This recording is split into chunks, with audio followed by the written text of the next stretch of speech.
What's going on YouTube? As you guys know, I got access to Jujutsu Infinite and I kind of want to go over my first impressions on the game. I ended up playing the game from level 0 all the way to level 420 on my first day of playing the game. It took me around 8 hours to get max level. Granted, I had double XP on for 6 of those hours. I also had people literally carrying me the entire way, so I always hit the max level mission. So let's kind of just go over what I had to go through while playing Jujutsu Infinite. Alright, quick intermission before I continue the video. There's like 2 ways to play the game. You could either go like a strength build and use like melee moves, but I wouldn't play like this because I don't really see the point. It's no point of wasting all your stat points really to go on melee. So I kind of just put all my points into like technique, HP. Honestly, I'm playing like a Jujutsu Kaisen game. I kind of don't really care about like strength and stuff. So I would really use the strength abilities if you're playing like PvP, but if you're more of like a PvE player, I don't really see the point of like going in these abilities, to be honest. Put all my energy into focus and then my technique and then like HP and stuff like that. That's really the only 2 ways you can play. You either go PvP or like you just spam your innate abilities, which I kind of did. Alright, now getting back to my overview of the game, it's really not much to say. The game is just a glorified bandit beater. Let me explain what I mean by this. Not all bandit beaters are bad bandit beaters. A game like Blox, for instance, where you're just fighting the same NPC until you're reaching a certain level and then going to a different map and then fighting basically the same NPC again, but just reskinned with different abilities that they just spam, is not a good bandit beater. A game like Jujutsu Infinite, where there's different missions that you have to complete,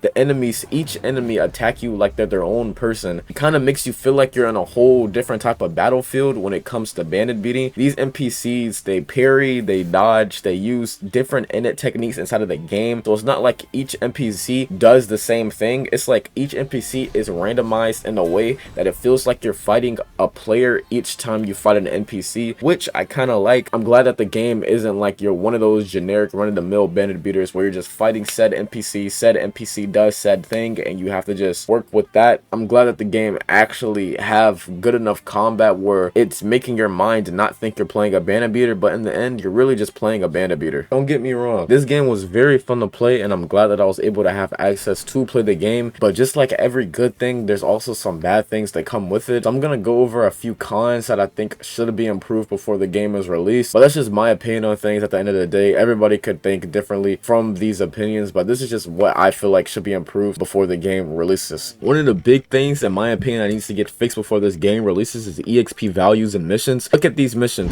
level 420 mission 1.9 million, level 410 mission 4.6 million XP. Do you see what I'm seeing right now? Missions in this game, EXP values are like literally just look randomized. Escort Star Vessel level 400 mission 2.6 million XP. So it's like when you're doing missions in this game, I kind of just click the mission that gives me the most XP because like they're like, it's like randomized. I'd assume the higher level I am, the more XP I get from said mission, but it just depends on the mission. Like the mission itself is what gives you more XP, which I don't really like. I understand why the Star Vessel missions give you more XP. It shouldn't give you more XP than a mission that's higher level than it. I don't really understand why Kill a Band give you a bunch of XP, considering that's one of the easiest missions to do. Like, I don't understand why missions like Exercise a Spirit or like the boss missions don't give you as much XP as like Kill a Band and then like Star Vessel. I don't really understand that. Alright, to furthermore on the missions, there's missions like Captured that takes a little minute to do. It takes a while to complete because you're capturing a point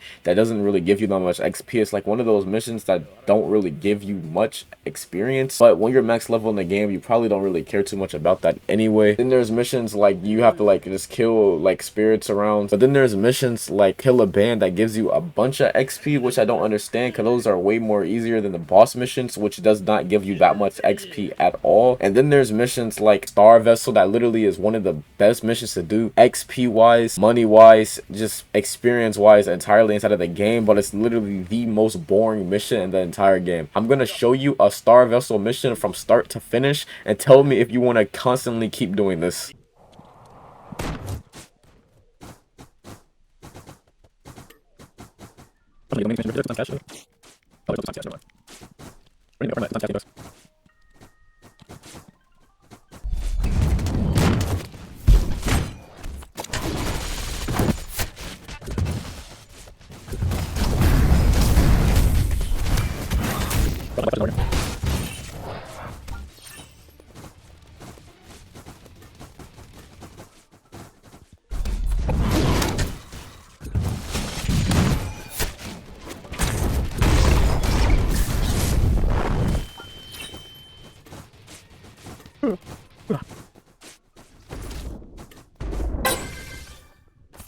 I can't lie, the mission was really cool to me the first or second time I've done the mission, but as I go on and I realize that this mission gives you the most XP in game, kinda just become a chore to do this mission. I got one of the shorter ones in the clip that I seen. You usually have to fight like 3 waves. I don't know why I fought like 2 waves of enemies there, which I'm not really complaining. I mean, that's cool, I guess. It's cool that sometimes it's either 2 or 3. So before the game releases, I really hope like EXP gets balanced to a point where you can really, I'm not gonna say do any mission and get the same result, but I shouldn't be able to do a mission higher level and I get significantly less results than doing a star vessel mission. I kind of don't really like that. I hope like the values just get like boosted a little bit, you know what I mean? If I do another mission that isn't really a star vessel mission, I'll probably get like 1 or 2 levels. But if I do a star vessel mission, 3, 4, 5, 6, you know what I mean? I just want the EXP values to get a little more balanced out. That's it. I'm not trying to complain too much, but just get balanced out. Another thing I want to touch up on is raids. Oh my god, raids are so fun. There's only 3 raids that I've done so far. It's the one where you're fighting the octopus, the one where you're fighting Toji, and then the school mission. The school mission is very fun, I can't lie. It was honestly, the school mission was honestly the best way to gain levels in my entire playthrough of playing the game, which doesn't really make too much sense considering that mission is it's a less ranked mission than Toji, so I'd assume Toji gives you the most, but that mission really gives you the most XP in the entire game, probably because there's so many waves and you get XP per wave completed. That makes sense in its own right, but oh my god, these raids are so fun and actually just increase my experience from this game. I kind of don't like that the Toji and the octopus mission have raid cooldowns. Get that? Like, if I want to grind Toji, just let me grind Toji without worrying about a cooldown. But this mission where you have to go in the Tokyo, the raid mission, that one that I also mentioned but I didn't, you know what I mean, that one you don't have a cooldown for it. I feel like that one would make you have a cooldown, considering that gives you the most EXP and you can just speed blitz it. If you have some friends carry you, you really get max level. Oh my god, bro, the Toji and octopus mission are just so good. I really wish the cooldown were just not there, because I had some genuine fun doing those missions, but I have to wait like 13 minutes in between each time I start the mission, which doesn't really make any sense. No, bro, I'm so cooked. Am I here by myself? Oh no, Madness is in here.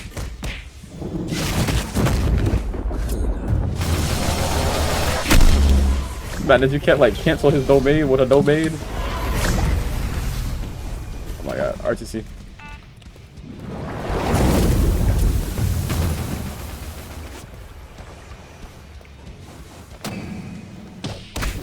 Please. Now I'm cooked. RTC isn't even keeping me alive. I'm so fried. I can actually understand the octopus mission having a raid cooldown because it boosts you a lot of levels and you can get in there at grade 4, but I can't really understand the Toji one since you have to be grade 1 to get there anyway, so I don't really understand why that one has a cooldown. But overall, my experience in this game really surprised me. I didn't expect to have as much fun as I did have in this game. I didn't even do really everything in the game. I was just grinded my levels and whatnot. The game was actually really fun and I would recommend it if you're someone that's want to try a new game when it releases. The game actually was just one of the most funnest things I ever played on the Roblox in a little minute. I'm so glad me and the owner were able to patch up whatever we had to get me to play the game. So yeah, I appreciate everyone for watching this video to the end. I love you guys. Like and subscribe, and I'll see you guys next time. Jujutsu Infinite was honestly a Roblox Jujutsu Kaisen game.